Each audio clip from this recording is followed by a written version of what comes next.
The Johnson Wax Program with Fibber McGee and Molly.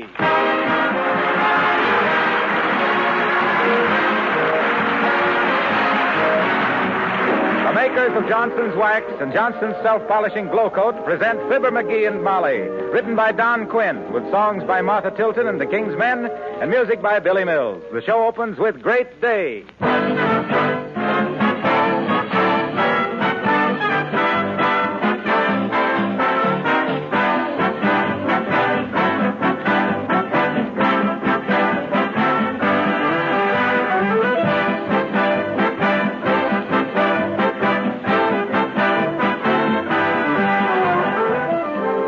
I was passing a neighborhood school just as the recess bell rang, and I stopped and watched as the youngsters came tumbling and racing out of the building like a herd of wild animals.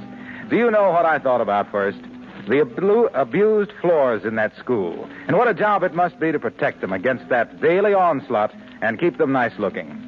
You'll be interested to know that the makers of Johnson products have developed special wax polishes for floors in schools, office buildings, and hospitals. Floors that take a much heavier traffic beating than your floors at home. The next time you walk down a school or hospital or office building corridor, see if the floors look well cared for. If they do, chances are they're protected with Johnson's wax polishes. And just as your Johnson's Wax and Glow Coat save you both work and money, these special polishes developed for heavy traffic use also affect very large savings to the owners and managers of these properties. When you're buying polishes for your home, it will pay you always to insist upon the genuine Johnson's Wax polishes.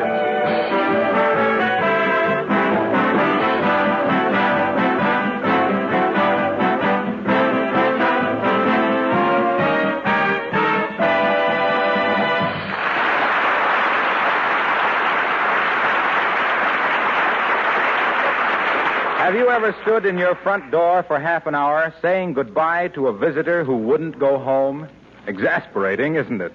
Well, here at 79 Wistful Vista, with his large feet blotting out the welcome on the mat, we find His Honor Mayor LaTrivia, who seems to regret leaving Fibber McGee and Molly.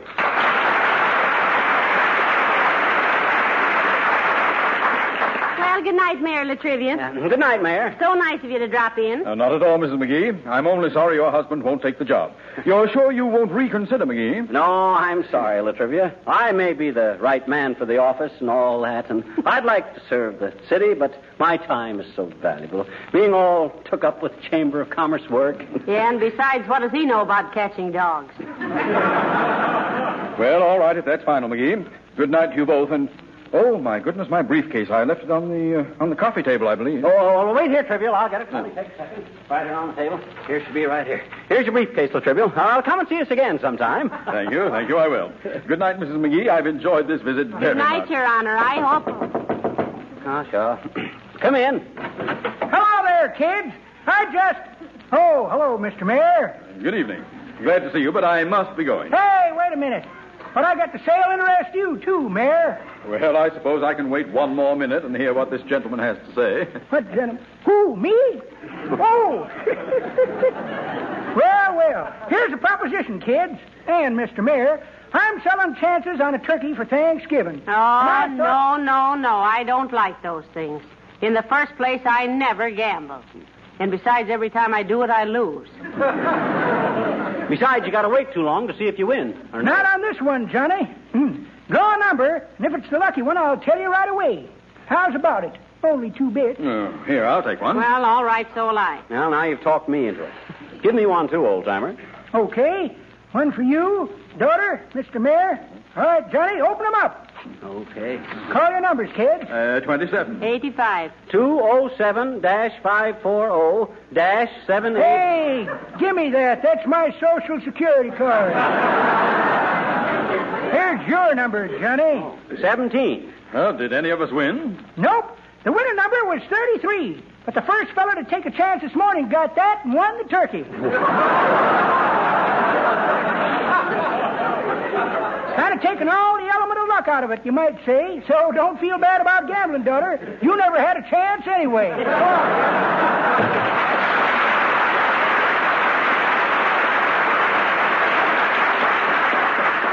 Why, Why, that antiquated old gyp artist, who does he think? Oh, that's all right, Mr. McGee. Takes all kinds of people to make a world, you know. Yeah, and that kind ought to go somewhere else and make one of their own.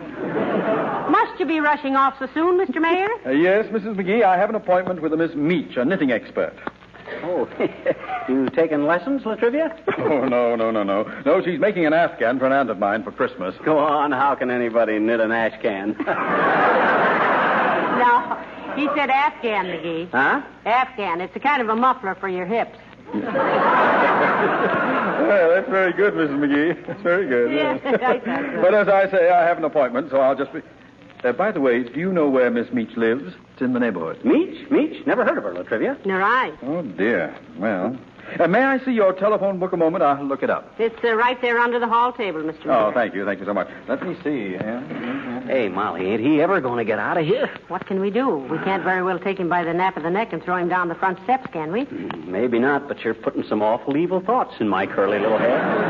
Personally, I found it. Thank you very much, and good night. Well, good night, Trivial. Good night, and next time you're out this way... I'll get it, Molly. McGee's residence? Yes, huh? Oh, is that you, Mert? Yeah, the mayor's right here. It's for you, Your Honor. Oh, good thing I stayed a few seconds. How's every little thing, Mert? It is, eh? What's, Mert? Your grandmother? Plastered again, eh? Oh, McGee, what on earth happened? Mert's grandmother got pleurisy again. They got her plastered from here clear on to here. What's, Mert? Oh, yes, the mayor's right here. Okay, I'll tell him, Mert. Goodbye. Who was it, McGee? Your secretary called. Says to remind you that you're laying the cornerstone for the new roundhouse tomorrow. Oh, yes. Yes. I completely forgot about that. Well, thank you. Well, I'd better be running along now. Goodbye. Goodbye, Trib. Come in again sometime. Thank you, I will.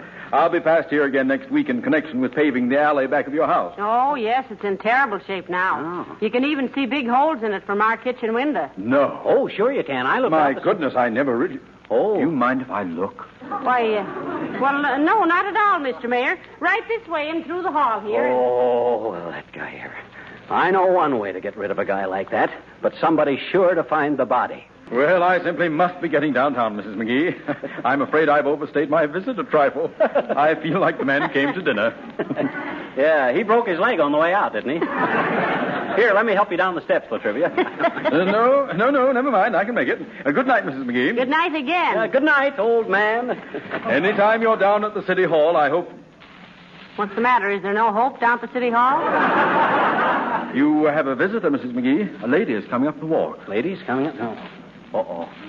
It's Mrs. Uppington. Mrs. Uppington? Yes, you remember. She's one of our social leaders. Yeah. With a family tree that would make a giant redwood look like a sapling. And not a good-looking limb on the whole... McGee. Oh, hi, Uppy. How do you do, Mr. McGee? And Mrs. McGee. Hello, Abigail. Nice to see you again, Mrs. Uppington. I saw your automobile out in front, Your Honor, and thought I might speak to you for a moment. Am I interrupting? Oh, no. The mayor was just leaving, Uppy. 3 hours later, and you probably would have missed him. Not that we would like to have him spend the rest of the evening with us, what there is of it. What was it you wished to consult me about, Mrs. Uppington? Your Honor, the Ladies' Club, of which I am temporarily chairwoman... Here, woman, have a chair. Temporarily. Thank you, no. Our club, Your Honor, has passed a resolution demanding that the City Council supply heated water for the horse trough on the east side of City Hall Square. We consider it cruel and inhuman to let those poor animals drink half-frozen water all winter. That's a great idea, Uppy. I think they ought to have a box of Kleenex there, too. So they can wipe their faces. Ever notice how they kind of drip all over their puss after they have McGee, Mrs. Uppington is serious. How can you tell? By the way, she sticks out her chin. Which one, the top one? Now, please, I am serious. Well, Mr. Mayor? Mrs. Uppington, my compliments to the ladies of your club, whose admirable sentiments do them credit. Please inform them for me that this matter has already been presented to the City Council, and action was deferred indefinitely for the excellent reason that Wistful Vista is not only not a one-horse town, it is a no-horse horse town. Well, looks like your campaign had whinnied right in your face, Abigail. Why don't you girls get busy and knit some silencers for our manhole covers?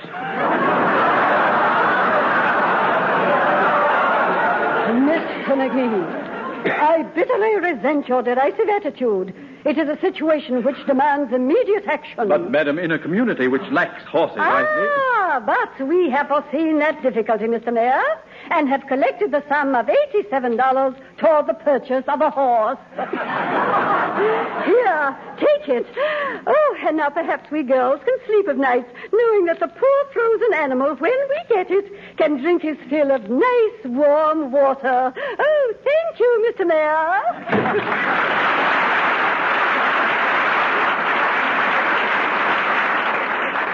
Determined sort of person, isn't she? Oh, she means well, Mr. Mayor. Just a little misguided. You know, last spring she wanted to go around and pick up all the baby robins and give them flying lessons. Yeah, she even bought time on the radio and called it We the Peep.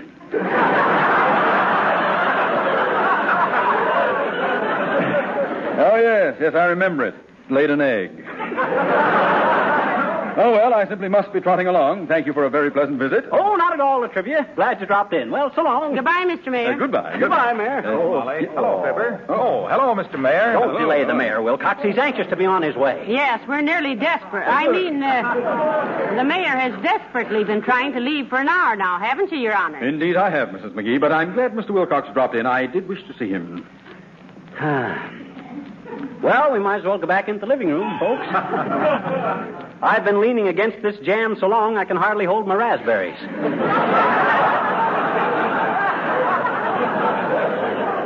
What did you want to see me about, Mr. Mayor? That parking ticket I asked you to fix for me a couple of days ago? That's exactly what I mean, Mr. Wilcox. Well, now, look, the circumstances of the case... The circumstances have nothing whatsoever to do with it. I wish to state categorically... Oh, categorically, my cat. Pipe down a minute and let me explain. Why, Mr. Wilcox, is that any way to talk to the mayor? Why not, Molly? I bawled a cop out once.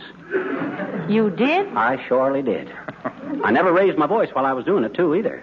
And a good thing, because if he'd have heard me, I'd have got 90 days in the pokey.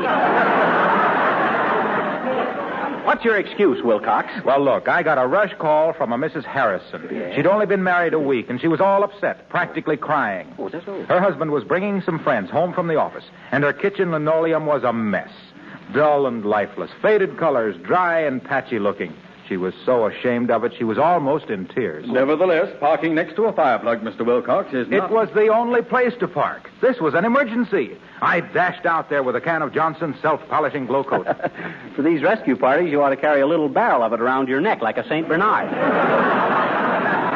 Quiet, dearie. I want to hear about the little bride. Well, that's about all. I demonstrated to her how quickly Johnson's glow coat would bring out the beauty of the pattern in her linoleum. Yes? How it would restore the luster and brilliance and make it so much easier to keep her kitchen clean and sparkling, and with absolutely no rubbing or buffing. Why, it saved the day for her.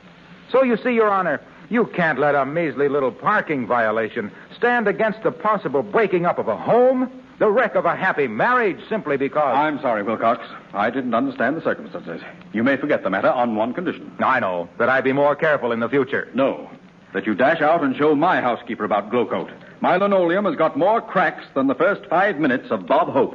I'll do it right away. So long, folks.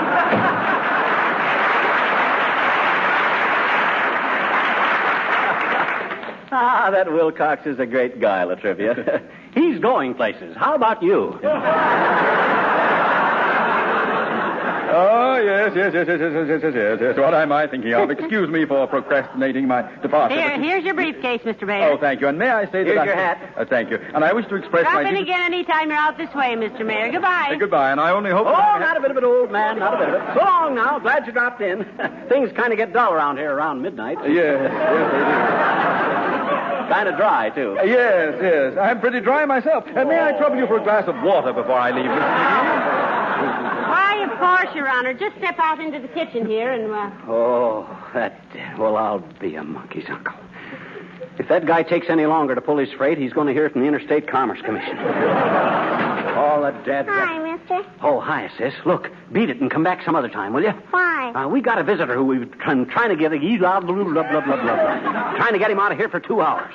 I don't want you delaying him, too. I know. It's Mayor LaTrivia, I betcha. How'd you know? I saw his car outside. Oh. Gee, it's a snarky one, too. It's a super duper. Hey, now, easy on the slang, sis. You see what it did to me. Why? Well, the use of slang indicates the possession of an inadequate vocabulary. If you can't express yourself in legitimate English, you're sticking your neck out for some slug to tag you as a chumpo. See?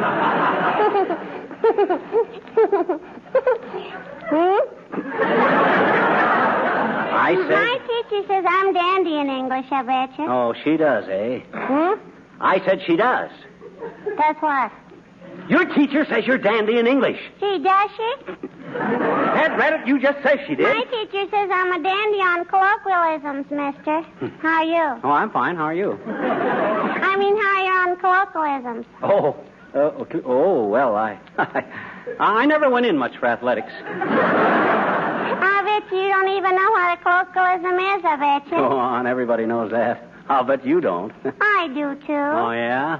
Well, then what is an alcohol, or what is it? Well, Webster says the standards of English pronunciation, so far as the standard may be said to exist, is the usage that now prevails among educated and cultured people. Yeah. Though we must frankly admit the fact that at present uniformity of pronunciation is not to be found throughout the English-speaking world. What's Mayor LaTrivia doing here?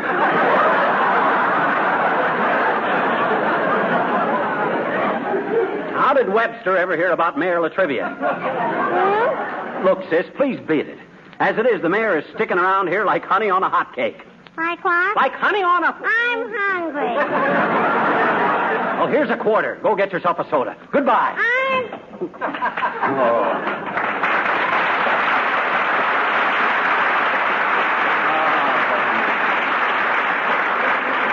What a night. It ain't enough that we got a guest that's allergic to doorknobs. I got to be pestered. Well, McGee, the mayor's going now. Yes, Mr. McGee, and thank you for all your trouble. Oh, think nothing of it, LaTrivia. I'm going to miss you around here.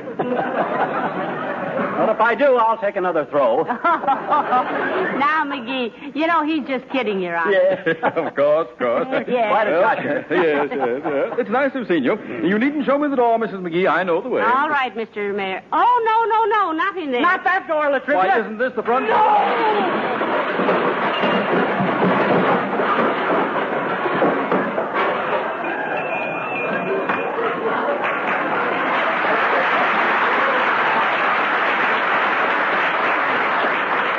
Got to straighten out that closet one of these days. Come on, LaTrivia, we got work to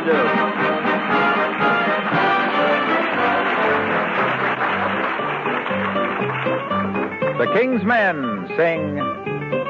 30 more shopping days till Christmas, still have lots of time. I've decided to skip this year, I won't spend a dime. Tick-tock, tick-tock, tick, only 30 more shopping days till Christmas. Gee, that's not so long. I am sending out cards this year, then I can't go wrong. I'll have to buy one little present for Aunt Minnie. That can wait a while. Now it's time to choose what have I got to lose. Still got 20 more shopping days till Christmas. Gee, but it's a bore. Let's see, 20? Well, that's not bad. Still got plenty more. Take your time, what's the rush about? Stop that hurrying, stop that worrying, hurry and worry is out. All you gotta do is make out a list, decide upon the price to pay. All the dither and the bother and the lather and the pother will be done before Christmas Day. Trust me, I'll be ready then. Golly, Mr. Dooley, there's that man again. Tick-tock, tick-tock, tick-tock, tick-tock, tick-tock, tick-tock, tick. Monday, Tuesday, Wednesday, Thursday, Friday, Saturday, Sunday. Only 5 more shopping days till Christmas. Better go buy a tree. Must get Mama that new fur coat. She'll be mad at me. Tick-tock, tick-tock, tick. Only 3 more shopping days till Christmas. Lots of things to buy. Should have started it weeks ago. How the time does fly. Almost forgot to get that streamlined train for Junior. Where's my shopping list? Molly and Tony and Michael and Fred. A dolly, a pony, a cycle, a sled. Hear me calling Santa Claus. I need your help because there's only 2 little shopping days till Christmas. Now it's almost here. That'll feel feeling it's in your hide comes a stealing up here inside. Now I'm sorry that Christmas tide comes but once a year. A Merry Christmas and a Happy New Year.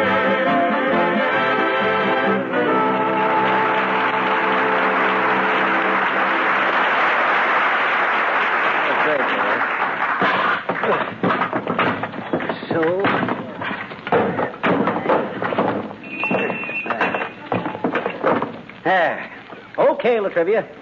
You can put your coat back on now. That's everything. You know, I really don't think you should have made the mayor put all those things back in the closet, McGee. Oh, that's quite all right, Mrs. McGee. But what puzzles me is, how on earth can you get all that junk into that horrible little 2x4 hole in the wall? Well, it's just an accumulation of little treasures, Mr. Mayor. Sort of a domestic Fort Knox. Yeah, it saves time, too. When I come downstairs at night looking for burglars, I know darn well they ain't in there. So I get in there. Well, you got to be going, LaTrivia? Yes, and believe me, I'm truly sorry if I've discommoded you. My departure has been postponed again. I'll bet a cookie. Come in. Hello, Mrs. McGee. Hello, Mr. McGee. Oh, hello, Mr. Wimple. You met Mayor LaTrivia, Wimp? Oh, yes.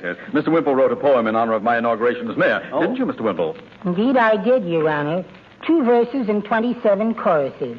I called it Our Old Gray Mayor, He's Just What He Used to Be. Sweetie Face, my wife, always says... Incidentally, how is the little woman, Wimple? The, what, Your Honor? The little woman. You're really not much on dimensions, are you, Mr. Mayor? I'm afraid little is a bad description, Your Honor. No, Mrs. Wimple is what we refer to as an Amazon, Trivial. Amazon? River? Yeah. She's long and wide and with a big mouth. Slow moving but dangerous, and you cross her at your own risk. Now, Mr. McGee, that's hardly fair to Sweetie Face. Well... She's really a charming person, really. You should see her sitting in the window of an evening, cuddling her pets in her lap. Oh. What are her pets, Wimple? Well, she has 1 leopard and 1 pygmy elephant. Once she had a kangaroo that she used to box with, but not anymore. Well, what happened to it, Mr. Wimple? Oh, it got a cauliflower tail and went back to Australia. Well, was there something we could do for you, Mr. Wimple? No, Mrs. McGee. I just stopped in to pass the time of day. It's 9:45. Good night.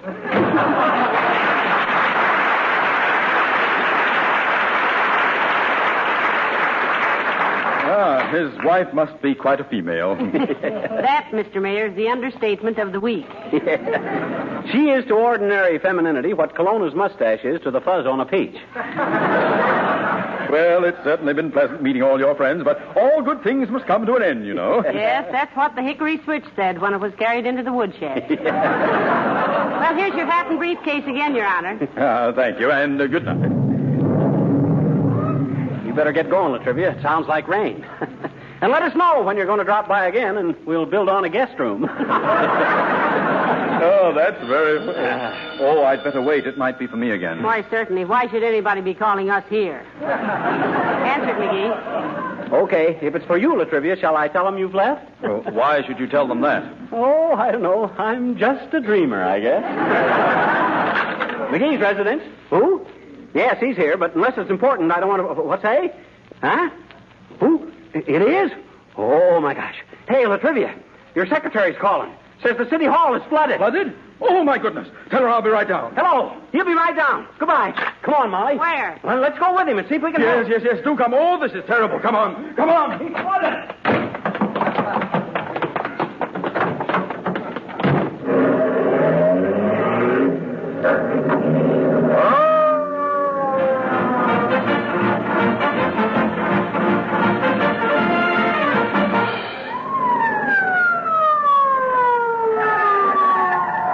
Come on, McGee. Hurry, Mrs. McGee. Say, what is this anyway? No time to talk now, Molly. Come on inside. That's it. Where's the fire? Oh, where's the... What's it? I don't understand this. Everything seems perfectly normal around here. Well, it does to me, too. McGee. Huh? I thought you said my secretary said the city hall was flooded. Yeah, but you didn't let me finish. She said it was flooded with phone calls wanting to know if you'd be back tonight. Well, heavenly day.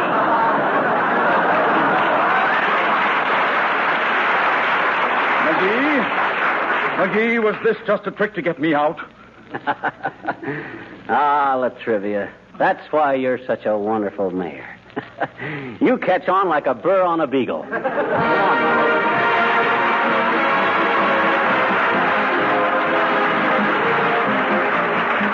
It takes more than brick and mortar and shingles to make a home. Yes, that's pretty obvious.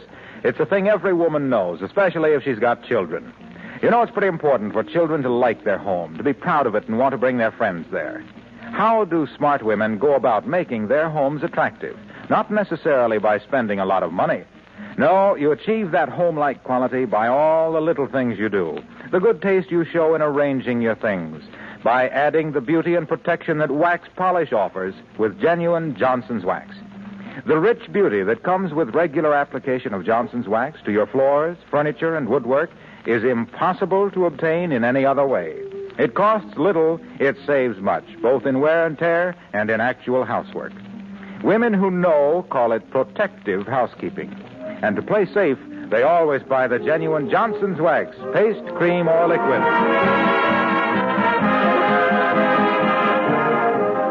Hey, Molly. Yes, dearie? What were we doing when LaTrivia moved in on us?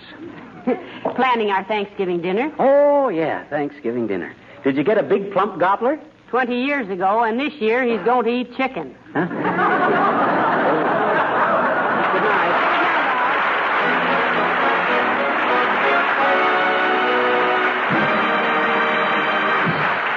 This is Harlow Wilcox, speaking for the makers of Johnson's Wax Finishes for Home and Industry, inviting you to be with us again next Tuesday night. And may we urge you once more to join the Red Cross. Put your heart in their work. Good night. What product does two things at once? It's Johnson's Carnew, the modern auto polish that both cleans and wax polishes in one application. It used to take hard work and cost real money to do these two jobs, but with Carnew you can do them in half the time. Polishing is a good start on your car, so why not get a can of Johnson's Carnew this week? This is the Red Network of the National Broadcasting Company.